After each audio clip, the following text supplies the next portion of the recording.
No sé si comprarle una de estas camisas a mi padre. ¿Y por qué no le regalas el cupón extra día del padre de la ONCE? Que son 17 millones. Es que mi padre es muy de camisas. No sé si es muy de 17 millones. Yo con 17 millones nunca le he visto y con camisas de cuadros sí. 17 millones pueden ser un buen regalo de padre. Haznos caso. Regala el cupón extra día del padre de la ONCE. El 19 de marzo, 17 millones de euros. Cupón extra día del padre de la ONCE. No te quedes sin tu cupón. 11. Bien jugado. Juega responsablemente y solo si eres mayor de edad.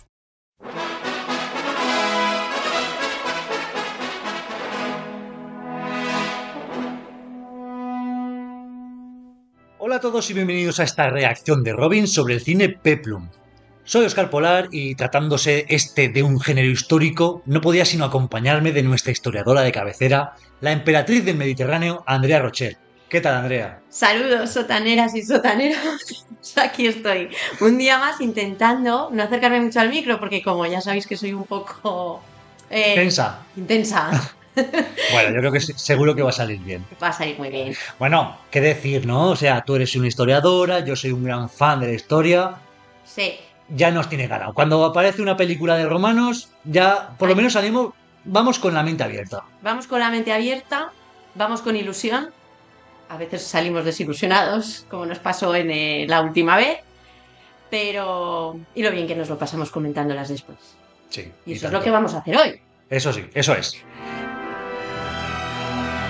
Vale, para los que no sepan qué es esto del peplum. Pues bueno, es un género que se da en cines, aunque también en series, de carácter histórico, bueno, sobre todo griego, egipcio, romano, aunque como todo, pues puede flexibilizarse para abarcar un poco de tiempo antes, un poco de tiempo después. También estarían dentro de este género todas esas películas bíblicas que hemos hablado, de que nos ponen en la Semana Santa y que también nos encantan. Y hoy vamos a repasar una lista de 5 largometrajes de cine antiguo, o sea, de los 50, de los 60, pero bueno, prometemos a los oyentes que también haremos otra reacción de Robin con 5 largometrajes de cine peplum más moderno, ¿no? Sí, lo prometemos, no lo vamos a dejar atrás. Hay que decir que tanto las 5 de hoy como las 5 que grabemos de cine moderno no son nuestras películas favoritas. Seguramente, pues Andrea con sus gustos y yo con los míos, podríamos quitar o añadir otras. Pero sí que serán seguramente largometrajes muy representativos del género y que tenemos que comentar, ¿no? Sí, que los hemos elegido con mucha ilusión. Porque bueno, existió una época dorada en Hollywood en los 50, en los 60, donde se pusieron de moda todas estas películas. Luego hubo un tiempo en el que se dejaron de grabar, pero a partir de los años 2000, digamos que el género se revitalizó y tenemos lo que llamamos el peplum moderno. Así que bueno, empecemos por los inicios. Estos inicios del cine peplum, pues desde principios del siglo XX ya se habían ido rodando en Italia películas que contaban las grandes gestas de la historia de Roma. O sea, es que eso ocurrió en su país, así que quién mejor que ellos para contarlo. Sí. Al igual que en España hacemos películas sobre la guerra civil y los hacemos muy bien, hasta el punto de que hay gente que se termina cansando un poco del mismo género, pues hubo un tiempo que en Italia la industria italiana del cine les dio por hacer estas grandes películas sobre Roma, ¿no? Sobre Roma, sí. Entonces, pues bueno, estos primeros largometrajes de principios del siglo XX eran mudos. Sí. Incluso hay una colección de más de 25 películas protagonizadas por el mismo personaje, Maciste, que era una especie de Hércules musculoso, que era el héroe de toda esta trama. Y con estas cintas llegamos hasta el final de los años 20. Cine mudo, insisto. Ya a finales de los 30 aparecen películas peplum sonoras como Escipión el Africano en el 37 o César y Cleopatra en el 45. Pero es a partir de los 50 cuando el cine peplum da un gran salto y hay una verdadera época dorada en la que se irán encadenando películas de una gran calidad y, bueno, tendrán el beneplácito de los espectadores, o sea, irán a pagar su entrada al cine, entonces ya sabemos que ese es el verdadero éxito, que la gente vaya al cine y tengan recaudación, tengan taquilla. Y lo que ocurrió también en estos años 50 es que algunos productores estadounidenses se dieron cuenta que en realidad de rodar a Estados Unidos a rodar en Italia había una gran diferencia de precio. Porque bueno, con un menor coste de producción y aprovechando esa experiencia que ya tenía la industria cinematográfica italiana, que os he contado antes, con todos estos films anteriores, pues se podían rodar esas grandes epopeyas históricas, pero con algo menos de dinero, con lo que resultarían más rentable. Así es como en 1951 tenemos Quo Vadis, que es la primera película de las que vamos a hablar hoy.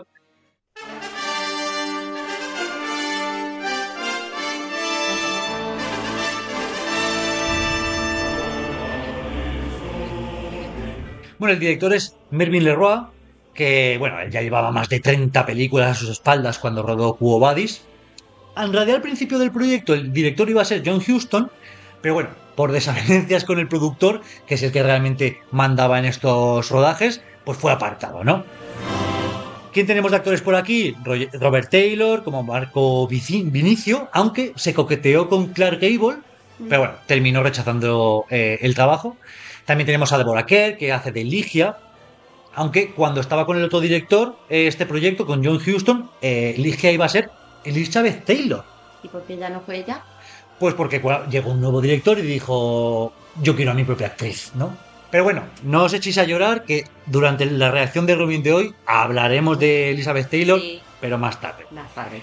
También tenemos a Leo Ken como Petronio, que bueno, hace de tío de Marco Vinicio y realmente es el único en toda la película que tiene un poco de sentido común en esta corte del emperador Nerón. El emperador Nerón, interpretado por Peter Ustinov, que tampoco va a ser la última vez de la que hablemos de él en la lista de hoy. Y bueno, comentar que ganó el Globo de Oro a Mejor Actor de Reparto por esta interpretación de Emperador Nerón. Muy merecido. Sí. Muy merecido. Hace un emperador un tanto tontico. Hace un emperador, pues como te lo muestran las fuentes, ¿no? Entonces, para mí está muy bien. Y bueno, no, aunque Elizabeth Taylor no tuvo ese protagonismo como Ligia, sí que hizo un pequeño cameo como esclava. Tenemos otros cameos de altura como de Bud Spencer, que es italiano para el que no lo sepa. Incluso Sofía Loren. Los Ojito. italianos. Y bueno, pues para el que no haya visto la película, nos colocamos en el 64 después de Cristo. Marco Vinicio es un legado que vuelve a Roma exitoso de la guerra y visita a un viejo general romano y se encapricha de su hija Ligia. Claro, al enterarse de que en realidad no es su hija biológica, sino que es una rehén de Licia, pues convence al emperador Nerón para que la reclame y se la regale. O sea, ya es tú qué forma de enamorar a una mujer. Te rapto, te aparto de tus padres y le digo al emperador que me la entregues, casi prácticamente como una esclava. Bueno, ¿qué comentar, no? A todo esto, tanto Ligia como el antiguo general son cristianos en la clandestinidad, ya que esta nueva religión se está extendiendo por el imperio. Incluso llegaremos a ver en el film a Pablo y a Pedro, Sí. dos de las figuras más prominentes de la religión cristiana, ¿no? La película en sí va sobre esta historia de amor entre Vinicio y Ligia, pero viendo que alrededor tenemos a un emperador algo lento, que ya lo digo, que pierde más tiempo en tocar la lira y componer canciones que en atender al pueblo. También es algo muy, muy conocido de los gobiernos absolutistas, ¿no? Veremos la quema de Roma por Nerón, a la emperatriz con 2 guepardos como mascotas, Claro que sí. el arresto de cristianos que son llevados al Coliseo a dar de comer a los leones, incluso a un toro que sueltan para que acabe con Ligia y que ha sido encadenado a un poste y solo tiene la ayuda de su protector Ursus, que es un esclavo de más de 2 metros, que se terminará enfrentando al toro. La película acaba con Marco Vinicio rebelándose junto a sus hombres contra Nerón, que intenta ocultarse y termina quitándose la vida con ayuda de su esclava, quedando el puesto de emperador vacante para el general Galba, que parece que está de camino a Roma. Pues, Digamos que, sin ser la primera película de romanos, más allá de nuestra lista, sí que abre un poco esta época dorada. No la ha visto todo el mundo, pero a todo el mundo le suena esto de Quo Vadis. todo el mundo, o si no la ha visto, sabe que esta película es de Nerón. Y sabe que va de la quema de Roma y del ajusticiamiento de los cristianos. Pero bueno, esto vamos a hacer un poco de fact check, un poco de revisión de los falsos mitos. ¿Nerón realmente quemó Roma? Pues depende de la fuente que tú consultes, pero en realidad no lo hizo. A ver, partamos de la base. El incendio lo recoge Plinio el Viejo, ¿de acuerdo? Y no habla de Nerón, habla del incendio. En sí, pues que duró 5 días, que se destruyó una gran parte de la ciudad. O sea, hubo un incendio en Roma. No, hubo varios. Durante el reinado de Nerón. Sí, durante el reinado de Nerón hubo un incendio, eso es cierto. Fue el 19 de julio. Iba a decir junio, pero julio del 64, que es el año en el que comienza la película, ¿de acuerdo? Y hubo un incendio de 5 días que afectó a una gran parte del centro de Roma, ¿vale? Entonces, si tú, por ejemplo, lees a Suetonio o a Dion Casio, ellos dicen que sí, que Nerón realmente estaba cantando su y Liu Persis en el momento con la Con la lira, lira. allí todo relajado, mientras se quemaba Roma. Pero en realidad Nerón estaba en Antium, a 42 kilómetros de Roma, cuando se quemó la ciudad. Y esto lo recoge Tácito, que es otro historiador clásico, y él nos explica que Nerón estaba en Antium, como acabo de decir, y que cuando recibió las noticias de que se estaba produciendo este incendio en Roma, Nerón volvió lo más rápido que pudo y se puso al mando de, pues para acabar con el incendio. Se protegió, entenderme, se protegió a la gente, bueno, ofreció su casa para que pudiera estar la gente y creó partidas económicas para la reconstrucción de Roma. Que a Nerón le vino muy bien este incendio porque realmente planificó un nuevo urbanismo en Roma, desde luego. Que lo organizó él, pues bueno, No se sabe. no sé. Podemos decir que no se sabe. Lo que pasa que Nerón, pues no gustaba mucho. En las fuentes, lo consultes a quien consultes, es decir, incluso a Tácito, lo dejan mal. O sea, pero ¿de cuántos emperadores hemos hablado ya? Bueno. En el sótano. Ah, bueno, de en muchos. general, hemos hablado de muchos. unos cuantos. Sí. ¿De cuántos he dicho que hablaban bien? Casi. Bueno, de Marco Aurelio, quizá. Marco Aurelio, quizá. Y también habría algún crítico que no sería de su cuerda, ¿no? Pero sí que es verdad que a lo mejor, si Nerón en ese momento no gozaba de mucha popularidad, o después con estos escritores, con Dion Casio, con Suetonio, pues utilizaron estos incendios de Roma para decir, ¿y si fue él? Como en realidad en la película culpan a los cristianos para dejarles de mal y criminalizarles. Es que Tácito en sus escritos dice que son los cristianos los que inician el incendio. Vaya. Pero realmente el incendio, quiero decir, no se sabe, la ciencia cierta aquí nadie sabe qué inició ese incendio, pero se inició, me parece, detrás del Circo Máximo, si no estoy mal, y en una zona en la que había pues así unos puestos y había pues algún material antiinflamatorio. Inflamatorio.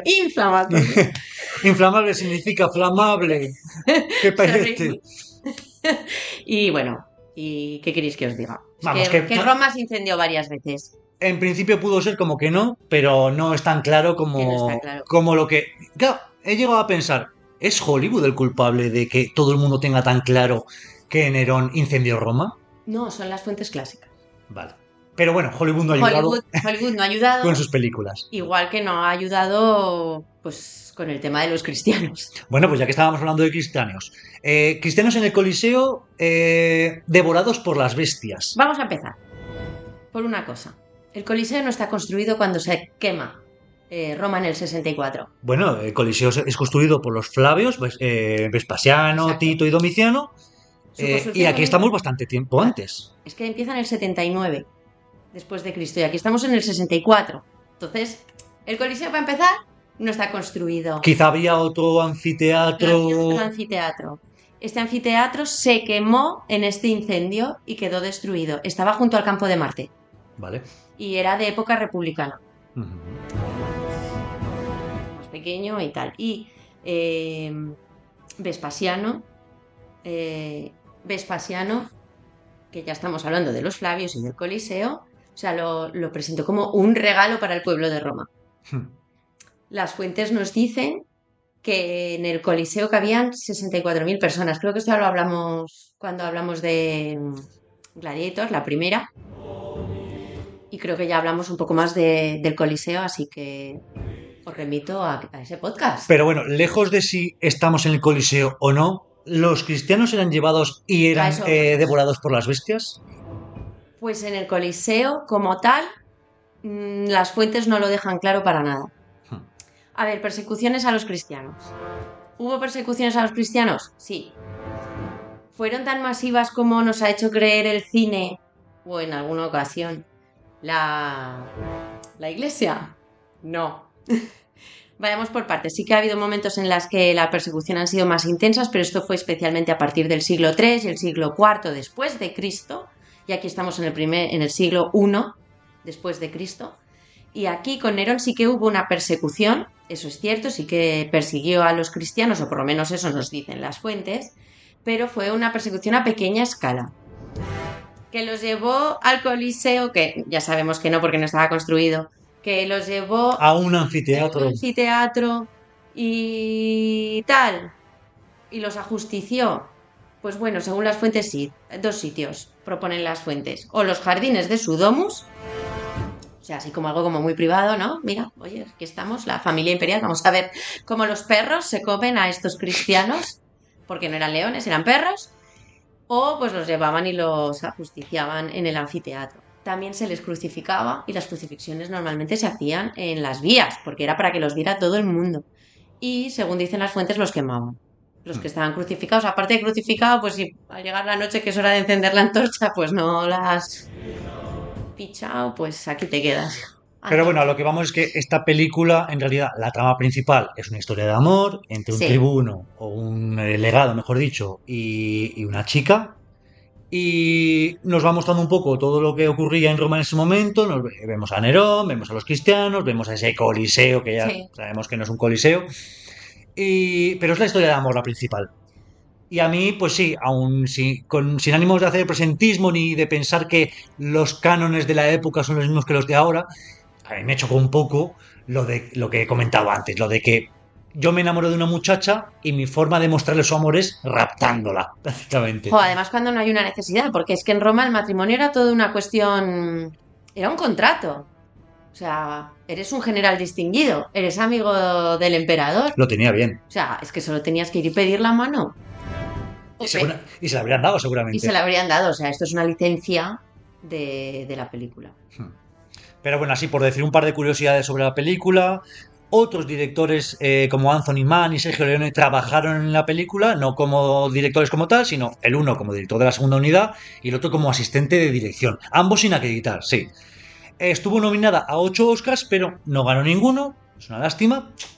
Y bueno, se invirtieron 7,6 millones de dólares en el presupuesto, la más cara hasta la época. Sí. Que es una pasada. Pero recaudó 21, en realidad fue un súper exitazo que salvó a la Metro Goldwyn Mayer de la bancarrota. Así que, bueno, invirtió bastante, también recuperó mucho. Y si te parece, podemos pasar a la segunda película de la lista de hoy, que son Los 10 Mandamientos. Los 10 mandamientos. Nos vamos a la Biblia, chiques.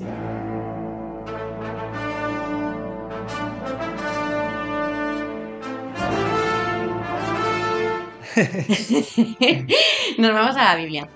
A ver, bueno, esta película está dirigida y producida por Cecil B. DeMille.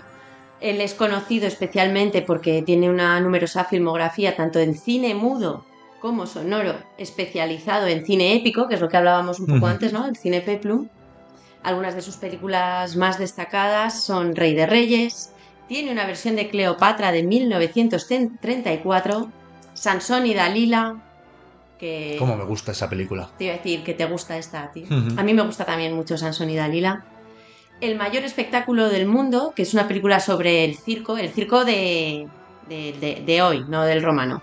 ¿Vale? Que esta película ganó tanto el Oscar como el Globo de Oro a mejor película y mejor dirección en ambos casos, ¿eh? O una primera versión en cine mudo que hizo él mismo en los años 30 o los años 20 de Los 10 Mandamientos. De Mile, una de sus características es que le gusta que haya escenas un tanto picantonas. Que si ahora pensáis un momentín en Sansón y Dalila o en Los 10 Mandamientos, de la que hablaremos ahora, tiene escenas así como muy sensuales. ¿Por qué hace uso de este tipo de escenas? Pues que es que esto quería decirlo porque me hizo mucha gracia. Porque para DeMille decía que a los estadounidenses solo les interesaban 2 cosas en el cine: el sexo y el dinero. Entonces, pues es como wow. Como Juego de Tronos. Como Juego de Tronos. ¿Premios que se ha llevado este director? Pues se ha llevado la Palma de Oro, se ha llevado, como hemos dicho, los Oscar y Golden Globes. Pero aparte, es que este hombre fue el primero en recibir un premio que lleva su nombre, ¿vale? Que es el premio Cecil B. DeMille de los Golden Globes que entregan los críticos de prensa extranjera de Hollywood. ¿De acuerdo? En esta película tenemos un elenco maravilloso. Encontramos a Charlton Heston, que hace de Moisés, Destaca por ser uno de los actores más afamados del cine épico. Os ha hartado de hacer películas. O sea, aquí hace de Moisés. Pero es que es Judá Ben-Hur. Es el Cid. Es el Cid. Es el de... Es Miguel Ángel. ¿Miguel Ángel dónde? En The Ecstasy. No, The Agony and the Ecstasy. Ah, vale. Y bueno, en el Planeta de los Simios. Planeta de los Simios. Y luego también ha hecho Touch of Evil de Orson Welles. O sea, es que tiene una filmografía muy, muy conocida. Y bueno, pues, muy famoso. Y presidente de honor de la Asociación Nacional del Rifle, creo. También, es que no lo quería decir, pero es que estaba pensando. Y Dilo también. También es famoso por su frase de: me lo quitaréis de mis manos frías y muertas. Sí, sí, sí. El rifle. Sí, la verdad, bueno. Hay que separar al hombre de la obra. Sí. Venga, pues. Luego en el papel de Nefertari tenemos a Anna Baxter. Este papel en un principio iba a ser para Audrey Hepburn, pero Audrey fue rechazada porque era extremadamente delgada y no tenía mucho pecho. ¿Recordáis lo que hemos hablado de la sensualidad? Picantona.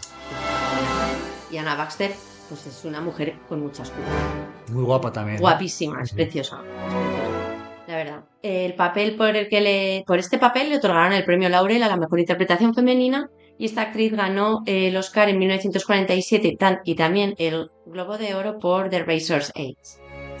Su filmografía, pues Eva al desnudo, Five Graves to Cairo, de Billy Wilder, I Confess de Alfred Hitchcock o The Blue Gardenia de Fritz Lang son algunos de sus grandes éxitos. O sea, es que, quiero decir, lo vamos a ver con el resto del elenco, pero es que es todo gente que ha sido ampliamente premiada y que tiene grandes películas del cine clásico, de Hollywood. Hombre, claro, para estos años, los 50, los Exacto. 60.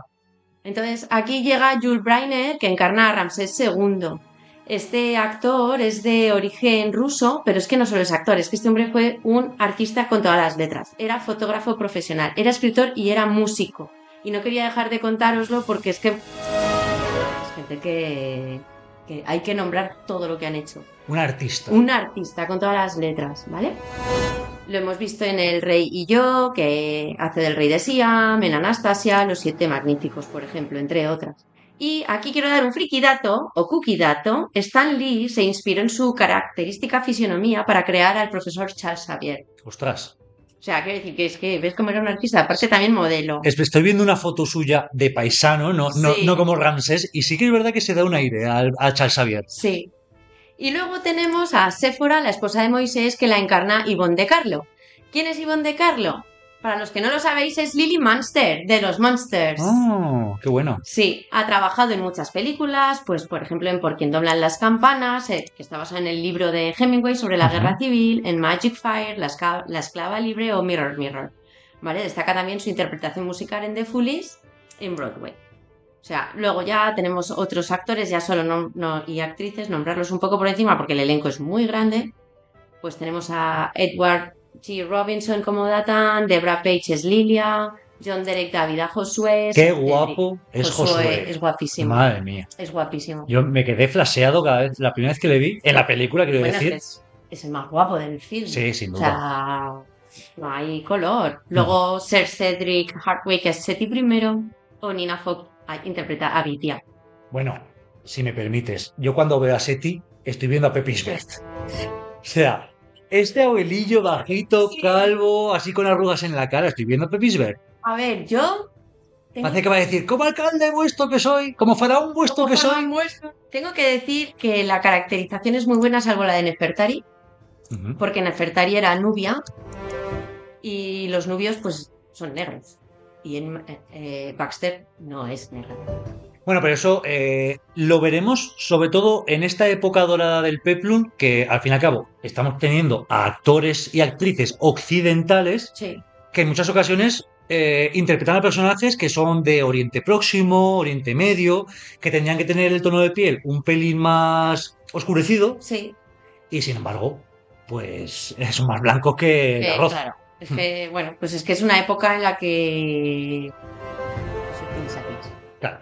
Que no vamos a entrar a valorar eso ahora. Y entonces pues hago una rápida sinopsis del argumento de la película.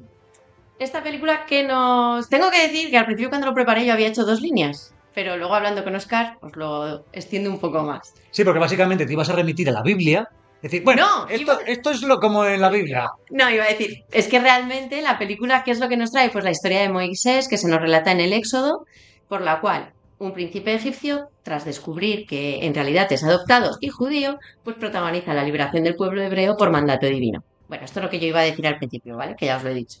Pero ahora os lo cuento un poquito más.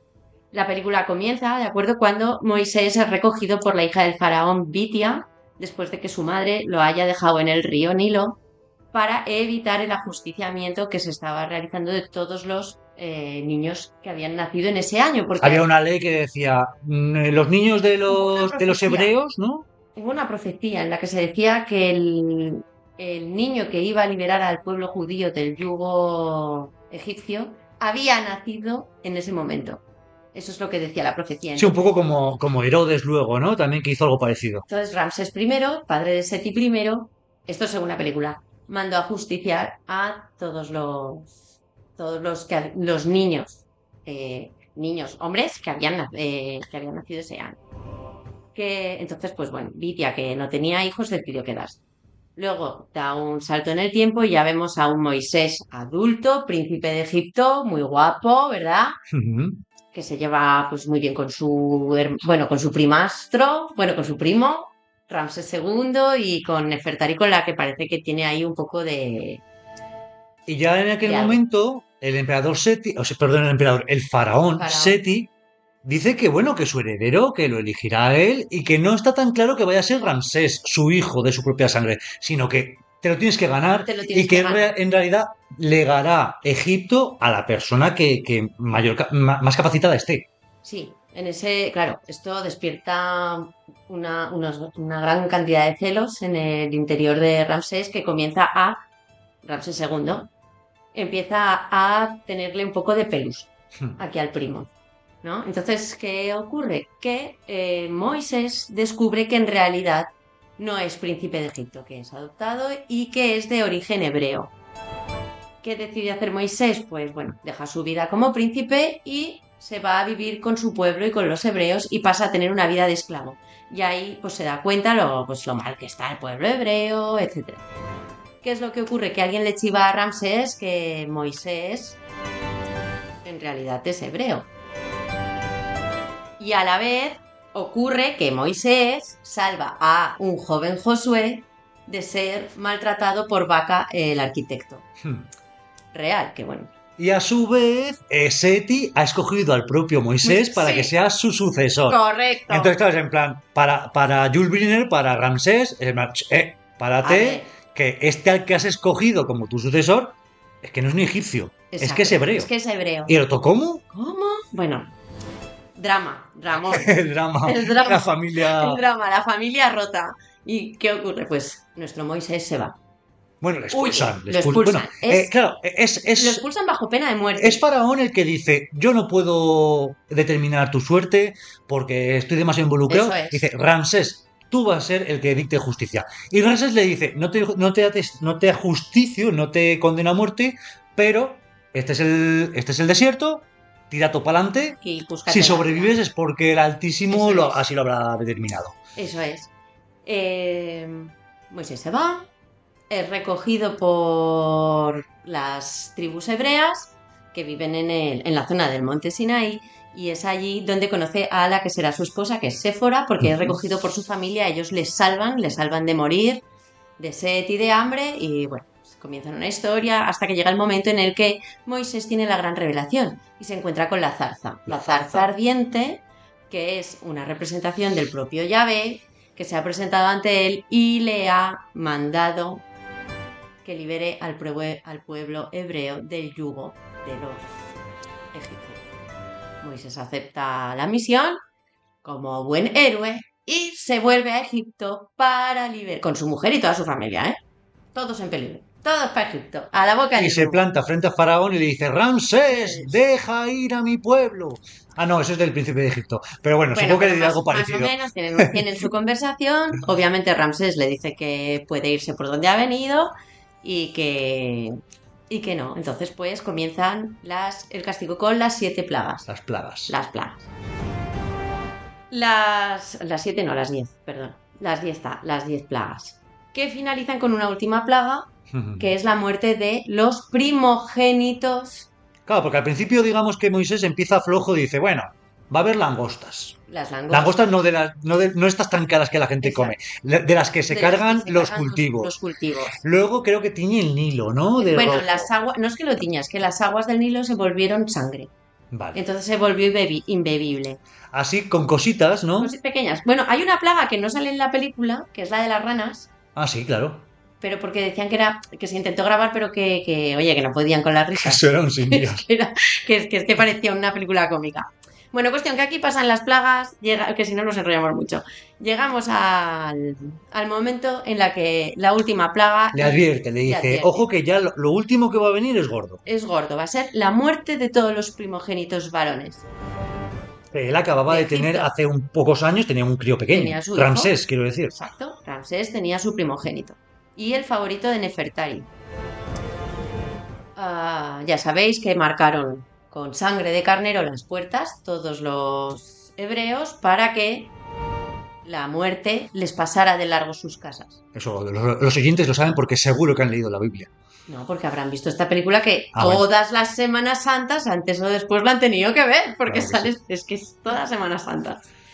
Bueno, con Ramsés destrozado le dice, mira, oye, Dios, ya está. Sí que es algo que nunca he entendido, porque no te paras frente a la amenaza, que podría haber sido ahí y decir, oye, igual esto sí que va en serio, venga, coge tu pueblo y vete. Y luego cuando ya lo has hecho, claro, aprovecha que el otro está bajo anímicamente, acaba de morir su primogénito, el sucesor, y le dice, venga, sí, vete que no quiero verte. Pero claro, luego como que se arrepiente. No, no es que se arrepienta. O sea, no es un arrepentimiento, es que realmente llega Nefertari y le exige venganza. Y entonces es cuando van detrás de ellos. Y aquí llega el gran momento de la película. Cuando obra el milagro, Cuando obra el Moisés y eso. separa las aguas. Y separa las aguas. Todos cruzan, los egipcios van detrás y cuando ya han cruzado el último hebreo, pero los egipcios están en el centro del Mar Rojo, Yahvé hace caer las aguas sobre ellos y adiós al ejército egipcio. Así.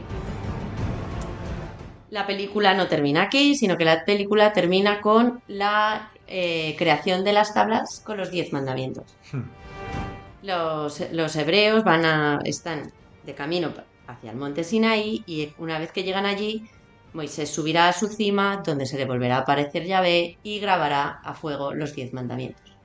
¿Qué ocurre? Que como tarda unos días en bajar, pues para cuando baja, pues todos se han desmadrado, El becerro dorado. han creado un becerro dorado y se está hablando ya de volverse a Egipto. A ver, pensemos que esta gente estaba allí sola en el desierto. Estaba ya harta de maná. Es Que sabe siempre igual, es como el pan de lembas. Al principio hace gracia, pero luego Pero ya es en luego- plan, ¿otra vez pan de lembas? otra vez pan. Bueno, pues que castigó 10 años de bagaje por el desierto. Yo ya Bueno, la película que termina con el liderazgo de Josué y la muerte de... Claro, de porque Moisés. Moisés nunca verá la tierra prometida, pero nunca la acatará. Nunca la acatará.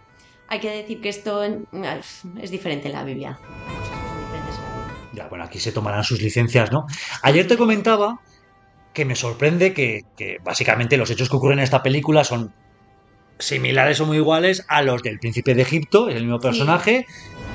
El Príncipe de Egipto dura 1 hora y media y esta película casi dura 4 horas. Entonces, ¿qué hace de este cine que se vaya alargando? Que no se hace larga la película, ojo, Pues mira, que todo lo que te están enseñando te interesa, pero...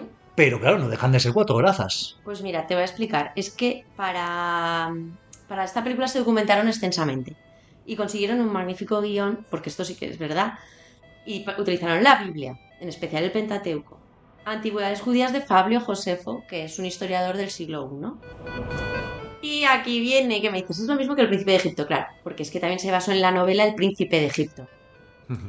Y también en las novelas Columna de Fuego y Sobre las alas del águila.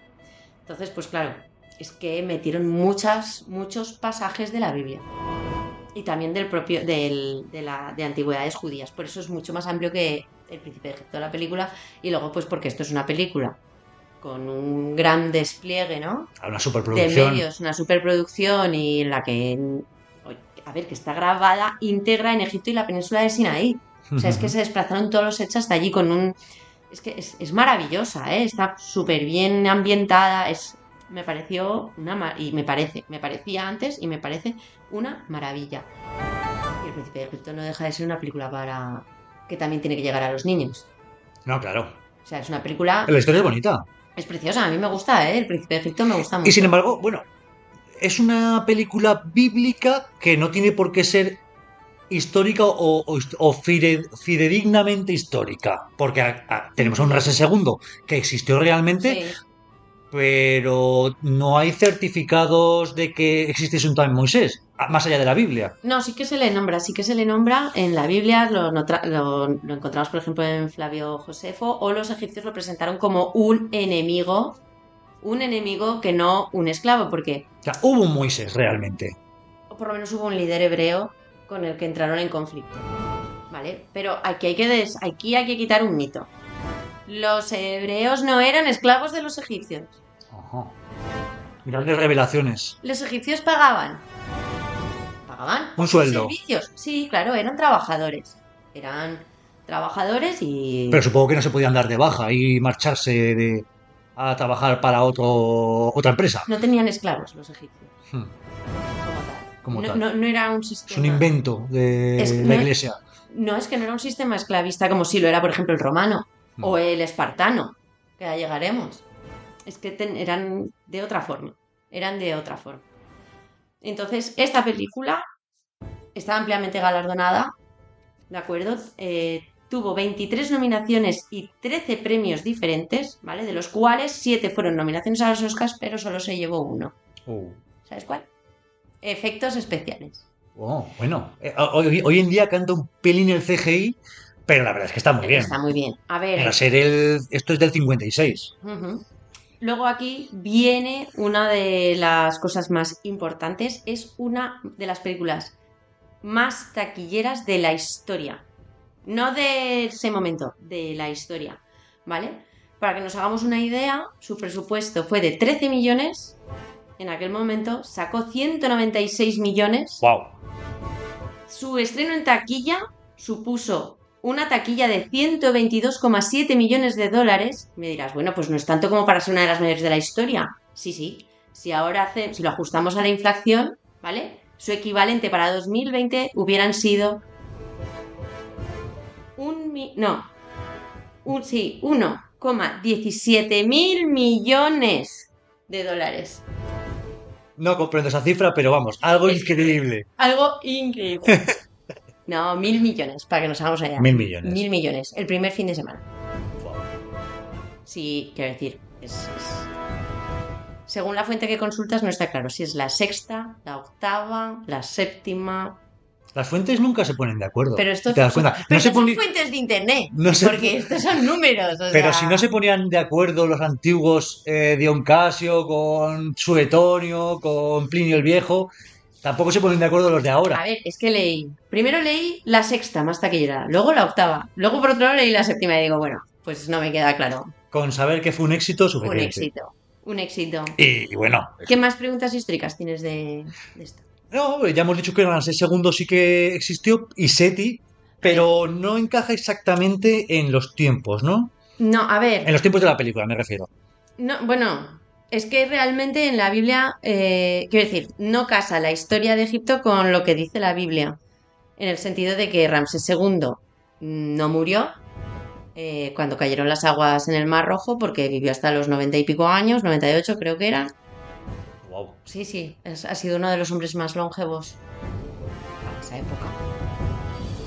Y según la Biblia, falleció. O sea, el faraón que perseguía a los hebreos falleció en el Mar Rojo. Que en la película lo que hacen es curarse en salud y te dejan a Ramsés en la orilla.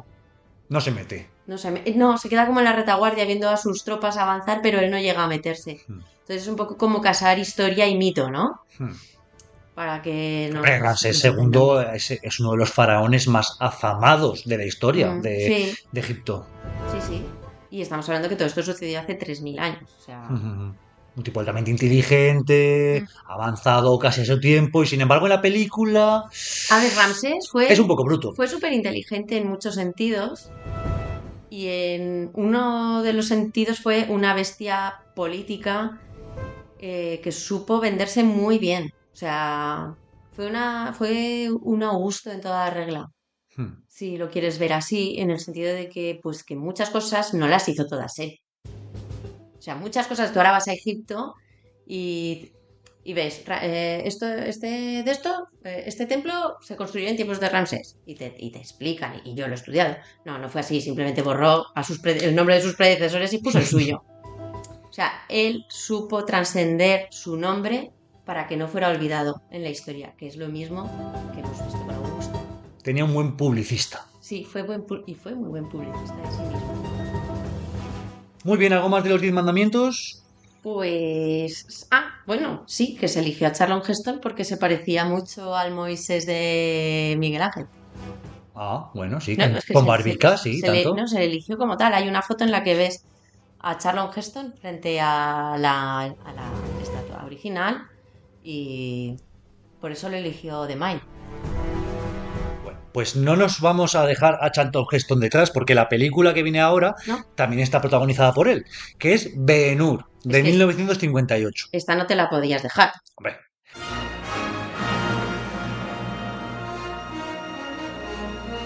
El director es William Wyler y bueno, también tenía mucha experiencia tanto en cine mudo como sonoro. Suyas son las películas Cumbres Borrascosas en el 39, Carrie en 52, nada que ver con Stephen King, es otra cara diferente.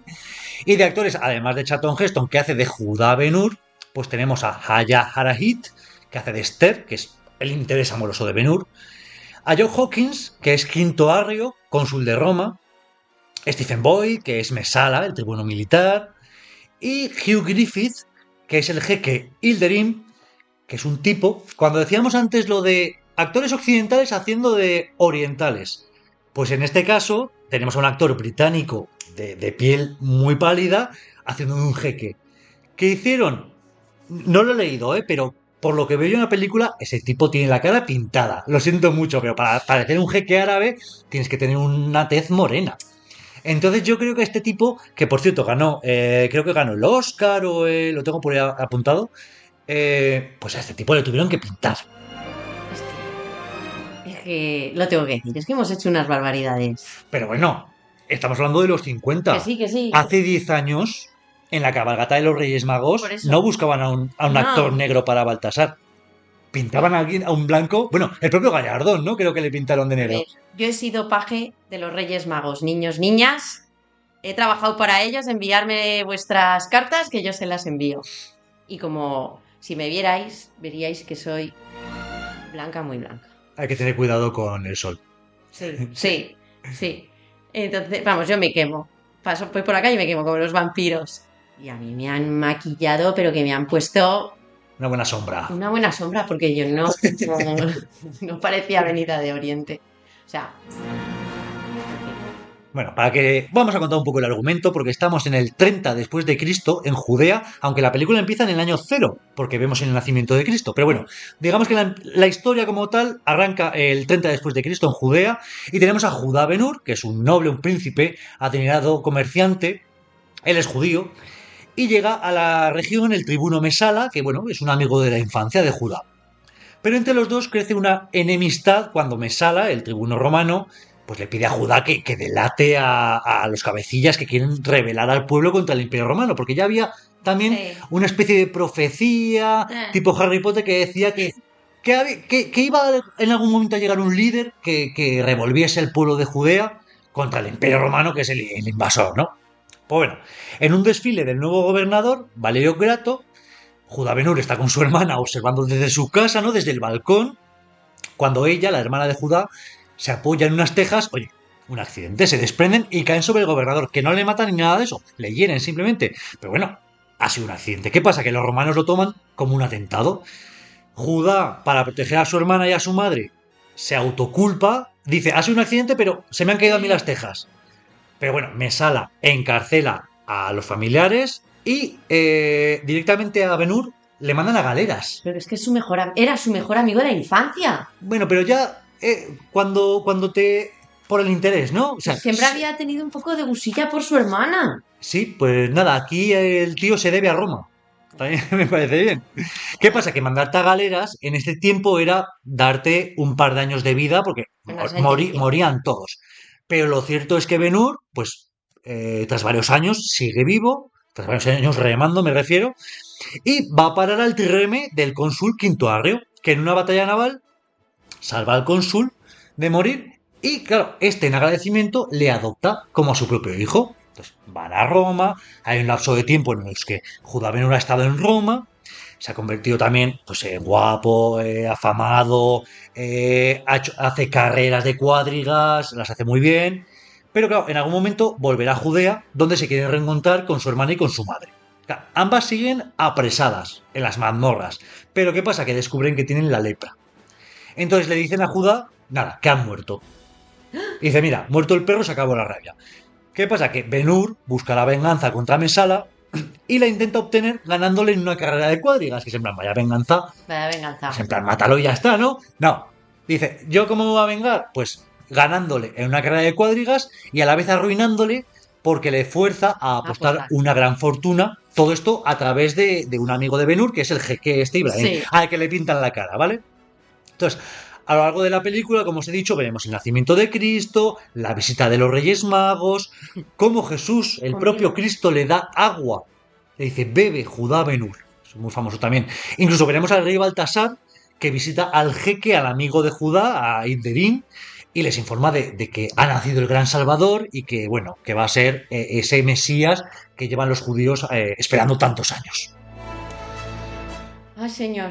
Bueno, de las cosas más interesantes de esta película, que una vez más no se la puede considerar tan bíblica porque simplemente está de fondo el cristianismo, es más bien una historia romana, una historia de venganza. A ver, esto es una historia que, quiero decir, que se enclava, o sea, no es bíblica.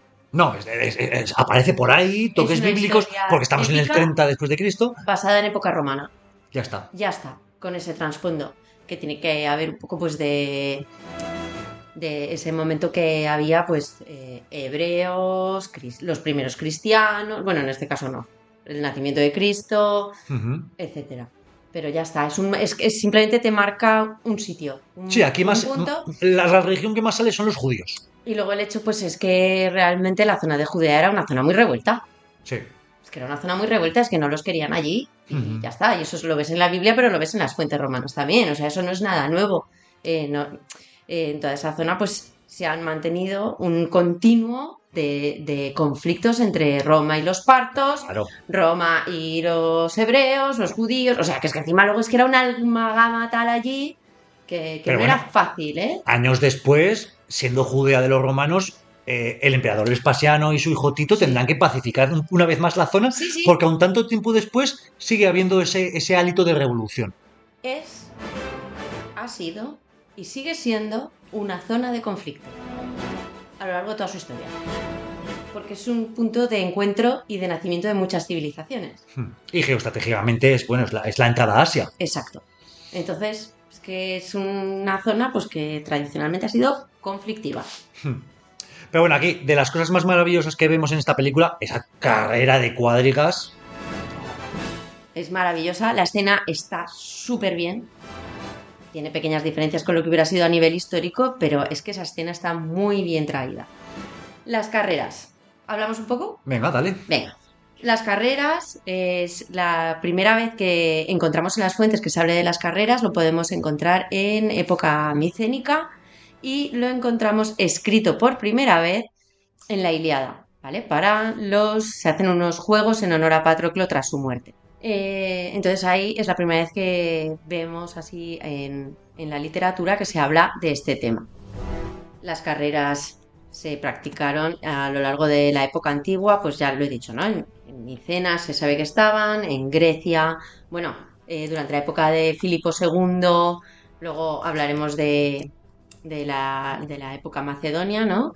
Pero en aquella época también se realizaron una gran cantidad de carreras. Y eso que para los griegos les gustaba más el uso del estadio y la carrera nuestra, de atletismo. Pero aún así eran muy populares también con los caballos. Pero será en época romana cuando a esto se le saque una verdadera afición y rentabilidad. O sea, voy a haceros un símil. imposible. El fenómeno por las carreras de cuadrigas era equivalente al fenómeno que tenemos ahora con la Fórmula 1 o con las carreras de motociclismo, ¿de acuerdo? O sea, es que eran equipos preparados con autofinanciación o con financiación de gente muy poderosa que tenía sus propios equipos. Obviamente los conductores de las cuadrigas y demás eran esclavos, ¿vale? Pero eran profesionales, se dedicaban a eso. Vivían pocos años, tristemente, porque era súper peligroso. Ahora explicaremos un poco cómo funcionaba. Pero, por ejemplo, en el Circo Máximo, las fuentes nos dicen, Plinio el Viejo decía que cabían unas 250.000 personas. Vaya. Tras las excavaciones y los cálculos actuales, se cree que la cifra real eran 150.000 personas, que ya está bien, ¿vale? O sea... Todo esto está muy bien retratado en la serie Those About to Die de Anthony Hopkins, que bueno, salen los azules, salen los blancos, los equipos que había de cuadrigas. De cuadrigas. Es que no la he visto todavía. Esta serie la tengo pendiente. A ver si para la próxima vez ya la Pero tengo bueno, tenían pendiente. mucha fama y antes incluso de que Sí. se pusieran más de moda las peleas de gladiadores, pues también había mucho más seguimiento con estas carreras Con en el estas circo. carreras. Y es que además era un negocio, ¿eh? Era un negocio porque esto que sale de que arruinara Mesala con las apuestas es que era cierto. Claro. Es que se movía muchísimo dinero y se apostaban muchísimos denarios por tus favoritos. O sea, era un verdadero amor por este deporte lúdico. Y aparte de las carreras, también lo que vemos en esta película son batallas navales. Las batallas navales. Bueno, que Sí. en el momento en el que está remando Ben-Hur y salva la vida al cónsul es porque hay una batalla naval y bueno, pues Sí. es con el espolón, Con el el espolón. barco rival, digamos, que se lo iba por delante. Sí, a ver, había las batallas navales, los barcos en la antigüedad, para los barcos de guerra, normalmente pues eran a remo, ¿de acuerdo? Podrían ser trirremes, era muy habitual, pero había diferentes, ¿de acuerdo? Las trirremes eran triples y por lo tanto eran 3 líneas de remeros por Por lado. ¿vale? Bueno, no, o sea, 3, 1, 2, Sí, en sí. vertical. Pero cada lado tenía 3 filas. El lado de babor tenía 3 Sí, filas de remos y el eso lado de es. estribor tenía otros Eso 3. es. Entonces era durísimo para los que se les condenaba a galeras, es que era durísimo para ellos, como digamos, ¿no? Contaban con un espolón normalmente muy fuerte de metal en la parte de la proa para embestir a las otras naves.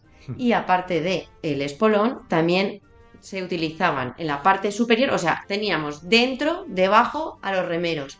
Y la parte superior era como una gran tarima en la que se encontraban preparados la infantería.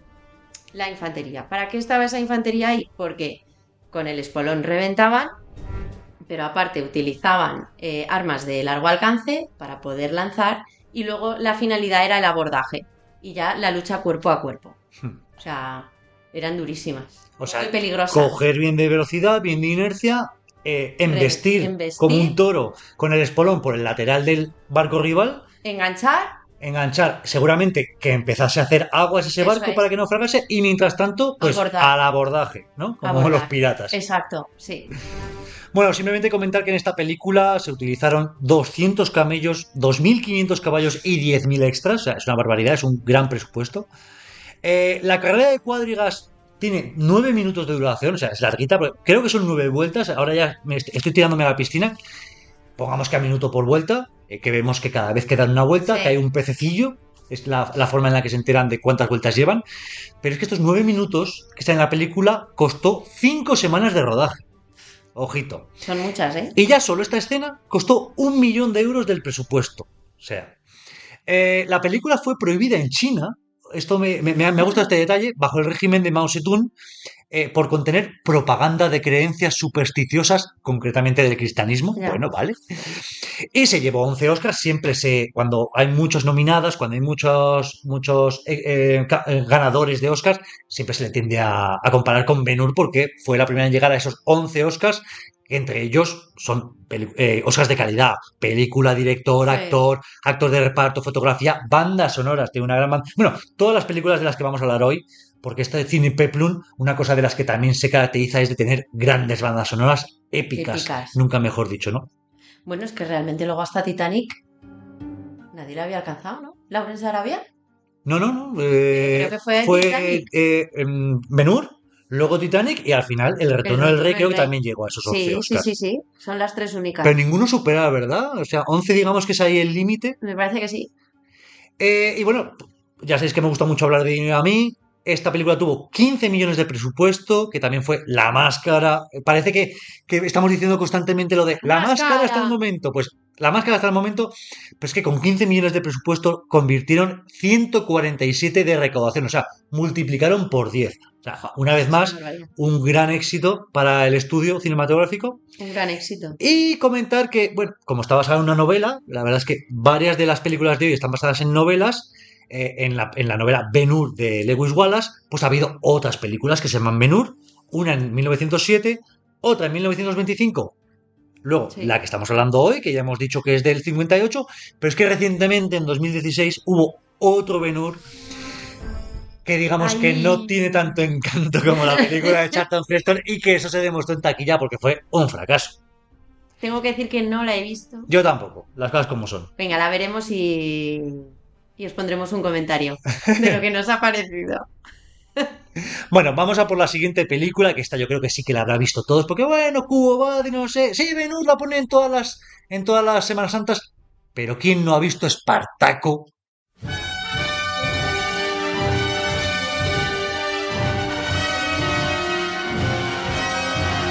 En 1960, dirigido por un grande, Stanley Kubrick. Stanley Kubrick. Bueno, Senderos de Gloria, 2001, una Odisea del Espacio, La Naranja Mecánica, El Resplandor, Maravilloso. una película y un libro que nos gusta mucho, Que me encanta. ¿verdad, Andrea? Sí, mucho. Pero hay que decir que esta película inicialmente iba a ser rodada por otro director, Anthony Mann, del que ya hemos hablado hoy, pero bueno, se peleó con el que no se tenía que pelear. ¿Con quién se peleó? Pues con Kirk Douglas, con el que iba a ser el protagonista. Es que estos mandan mucho, ¿eh? Nada, aquí, productor y protagonista, no te puedes pelear, tienes que bailar el agua. Entonces, se peleó con Kirk Douglas y fue sustituido. Pero bueno, llegó otro grande que era Stanley Kubrick, que creo que hace un gran papel.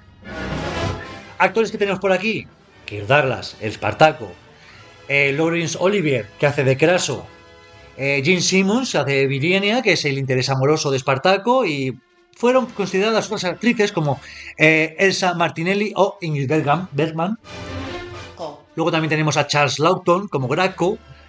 Peter Ustinov vuelve a aparecer por la reacción de hoy, haciendo de Batiato. Digamos que ha bajado un poco en el escalafón. Había sido emperador Nerón, aquí hace de lanista. de lanista. Y tenemos a Tony Curtis, tipo también guapísimo, como Sí. a Antonino, esclavo griego, creo. Y os cuento un poco el argumento, porque estamos en el 75-74 antes de Cristo, y el esclavo Espartaco trabaja en una cantera tracia y es comprado por el lanista Lentulio Batiato, ¿vale? Ujú. Que se lo lleva a su escuela de gladiadores en Capua, ya en la península itálica, a unos kilómetros de Roma.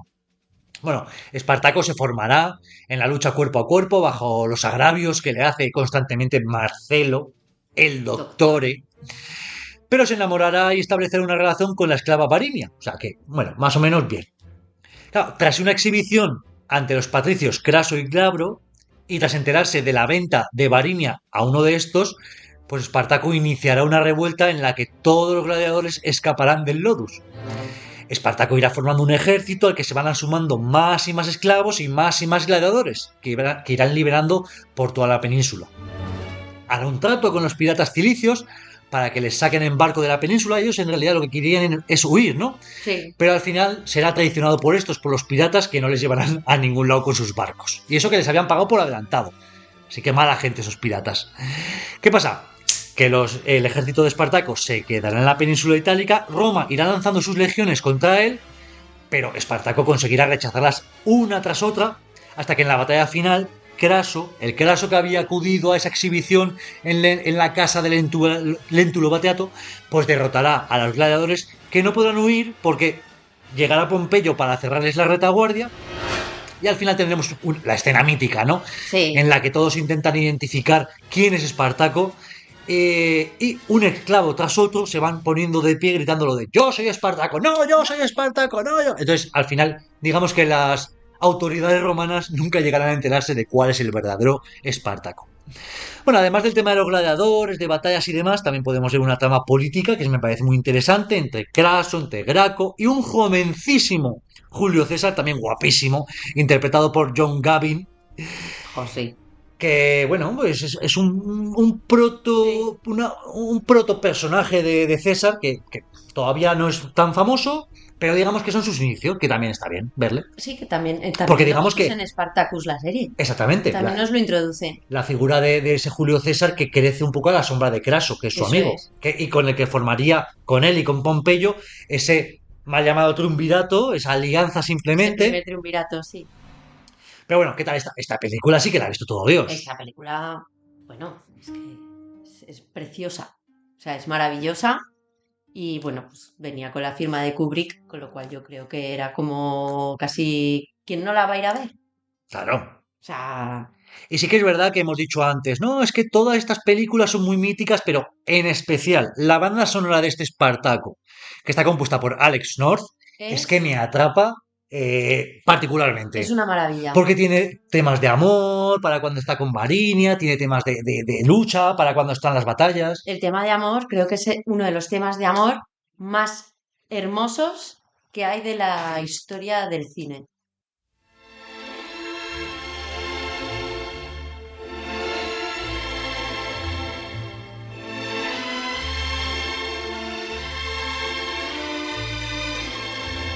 Es que hay pocas bandas sonoras que tengan un tema que lo escuches y que te llene como este. Que no digas. O sea, es que es espectacular. Y suene donde suene, lo reconoces. Hmm. Es esa melodía, es que es preciosa. Es preciosa, es muy preciosa. Bueno, ya que te tenemos aquí como historiadora, ¿qué te parece si hacemos un poco de fact-check? De Espartaco. Una comparación entre, sí, exactamente, el personaje histórico y lo que vemos en pantalla. ¿Qué hay de verdad y qué hay de mentira? Así a grandes rasgos. A ver, ¿qué hay de verdad, qué hay de mentira? Bueno, esta película no deja de ser una adaptación de un personaje histórico que existió realmente, que dirigió una rebelión de esclavos, o sea, fue la Tercera Guerra Servil y bueno, a ver, tuvo un tiempo en jaque a Roma. Me refiero, Roma estaba en un momento en el que tenía muchos frentes abiertos, teníamos a Pompeyo en Hispania, apaciguando Hispania, teníamos guerras, como no, en la faja siro-palestina, o sea, me refiero, había muchos frentes en ese momento para Roma como para tener una rebelión de esclavos y que además se organizó bien, porque se organizó bien. Bueno, él se supo organizar. Y aparte el ejército que creó fue mixto, o sea, allí peleaban hombres, mujeres e incluso niños. Y en más de una ocasión el ejército volvió un poco loco al ejército romano. Bueno, es que no, creo que no sale mucho en la película, pero yo he leído sobre el personaje y creo que él en realidad era también un oficial de las tropas auxiliares tracias. Sí, ¿no? Exacto. Entonces, pues bueno, digamos que es entendible que luego supiese manejar un ejército. Más allá de ser un buen combatiente, un buen gladiador cuerpo a cuerpo, sabía organizar un ejército y sabía de estrategia. Exacto. Entonces fue un buen estratega y, a ver, a Craso lo volvió un poco loco. O sea, me refiero. Bueno, a toda Roma. A toda Roma. O sea, porque no siempre lanzaron a Craso. Craso, digamos que al final es el que se hace cargo de las legiones, pero al principio van mandando destacamentos. Sí, pero en realidad al final fue Pompeyo el que se hizo. Sí, pero bueno, fue un poco movimiento tenaza, ¿no? Craso por un lado, Pompeyo llega por el otro. Pero lo organiza Pompeyo. O sea, el Senado ya está cansado, esto se está alargando demasiado, no deja de ser una rebelión de esclavos. Roma es un sistema esclavista y no le interesa mantener este conflicto dentro de lo que es la península itálica más tiempo. Y obviamente Craso no consigue acabar con ello. Justo en ese momento vuelve Pompeyo victorioso, con sus tropas victoriosas de Hispania, y le dicen, oye, mira, esto no puede ser. O sea, hay que encargarse de esto y te ponemos a ti al mando. Craso se mantiene también, pero también está Lúculo, por otro lado. Entonces, realmente les hacen una envolvente entre los tres. Y es así como les consiguen vencer. El problema para Craso, pues que pareció que tuvo que llegar Pompeyo para hacerse cargo del problema y que él... Realmente Craso siempre ha sido como el patito feo, ¿no? De este momento. Siempre ha tenido, porque Craso era, y él se vanagloriaba de ello, el hombre más rico de Roma. Siempre ha tenido ese dinero. Bueno, se hizo rico en tiempos de Sila. Sí, en esas proscripciones que hizo ese dictador, él compró a bajo precio y se hizo un poco con mucho mercado inmobiliario, ¿no? Eso es. Pero no tenía grandes gestas militares, que fue una de las cosas que luego le llevaría a su fin, ese craso error que suele decirse, porque se lanzó contra los partos sin provocación, ¿no? Sin realmente haber una guerra, simplemente porque quería una batalla militar exitosa en la que podría tener un triunfo.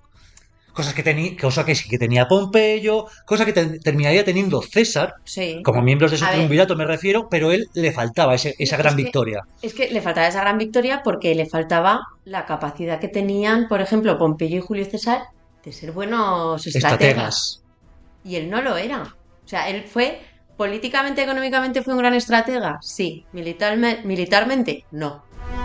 Ya está. O sea, claro, es que en la antigua Roma, sobre todo en la República, parece que todo estaba unido, ¿no? Gran político, gran senador, te has llevado un cursus honorum exitoso, pasando por todas las prefecturas, por todo. edil, pretor, cónsul, y que parece que por eso tenías ya que ser un buen general. Es como si coges ahora, perdonadme las comparaciones, si coges a Pedro Sánchez e intentas que sea general de ejército. O sea, que no tiene nada que ver, ¿no? No, pues no te han preparado para ello, o sea, no...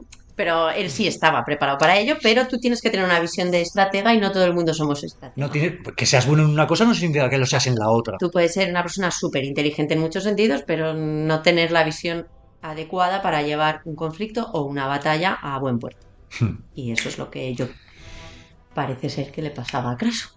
Bueno, murió. Bueno, simplemente un par de... Todos, ¿no? De los que hablamos. Un par de curiosidades sobre esta película. Pues la novela, ya he dicho antes que estaba basada, es de Howard Fast, pero obviamente tiene que haber una adaptación al cine. El guionista fue Dalton Trumbo, que era un guionista perseguido por el macartismo, o sea, en esta época en la que había persecución de brujas, de comunistas en Estados Unidos, pues él era, digamos, uno de los guionistas, era cercano, digamos, a esas ideas de izquierdas. Entonces, digamos que estaba como en la clandestinidad, escondido. Entonces, después de esta película, del éxito de la misma, de acreditarle como guionista en este largometraje, y sobre todo que tenía el apoyo de Kirk Douglas, pues digamos que se le quitó esa lacra del macartismo. Esa lista negra que había en Hollywood sobre algunos guionistas desapareció, ya no se tuvo prejuicios sobre cierta gente, sobre ciertos escritores por sus ideologías políticas, ya ves tú. Entonces, pues bueno, eso que se hizo bien, ¿no? También hubo aquí un poco de pelea entre el director Stanley Kubrick, que quería rodar directamente en Roma, y los productores que querían rodar en Hollywood. Al final se quedó a medias, lo que llevó a que todas las escenas exteriores se rodaron no en Roma, en España. Ole. Mientras que todo lo que es plató, escenas interiores y tal, sí que se rodó en Hollywood. Para la batalla final se reclutaron 8.000 soldados españoles. No, recordamos que estamos en el 50 y pico, aquí, dictadura, Franco y tal y cual. Pues se tomaron hasta 8.000 soldados españoles que se tuvieron que disfrazar de legionarios, ¿no?, para esa batalla final contra Espartaco.